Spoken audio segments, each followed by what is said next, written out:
We cannot enter into alliances until we are acquainted with the designs of our neighbors. When the outlook is bright, bring it before their eyes, but tell them nothing when the situation is gloomy. The worst calamities that befall an army arise from hesitation. If there is disturbance in the camp, the general's authority is weak. Hence that general is skillful in attack whose opponent does not know what to defend, and he is skillful in defense whose opponent does not know what to attack.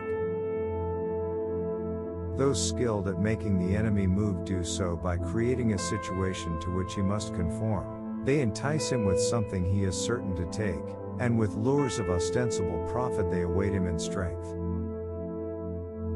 Energy may be likened to the bending of a crossbow, decision, to the releasing of a trigger.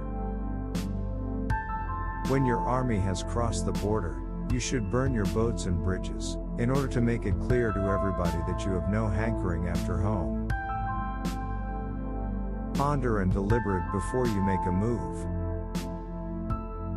Rewards for good service should not be deferred a single day. If words of command are not clear and distinct, if orders are not thoroughly understood, then the general is to blame. But, if orders are clear and the soldiers nevertheless disobey, then it is the fault of their officers. If his forces are united, separate them. Move not unless you see an advantage, use not your troops unless there is something to be gained, fight not unless the position is critical. The general who advances without coveting fame and retreats without fearing disgrace, whose only thought is to protect his country and do good service for his sovereign, is the jewel of the kingdom. It is only the enlightened ruler and the wise general who will use the highest intelligence of the army for the purposes of spying, and thereby they achieve great results. Convince your enemy that he will gain very little by attacking you. This will diminish his enthusiasm. To fight and conquer in all our battles is not supreme excellence. Supreme excellence consists in breaking the enemy's resistance without fighting. Let your plans be dark and impenetrable as night, and when you move, fall like a thunderbolt. All warfare is based on deception. Hence, when we are able to attack, we must seem unable. When using our forces, we must appear inactive. When we are near, we must make the enemy believe we are far away. When far away, we must make him believe we are near. If your opponent is temperamental, seek to irritate him. Pretend to be weak, that he may grow arrogant. If he is taking his ease, give him no rest.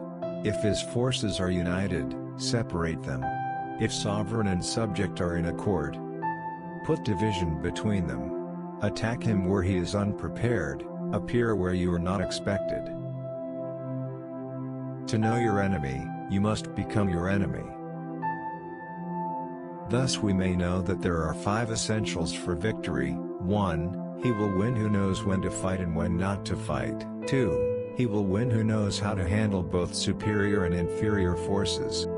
3. He will win whose army is animated by the same spirit throughout all its ranks. 4. He will win who, prepared himself, waits to take the enemy unprepared.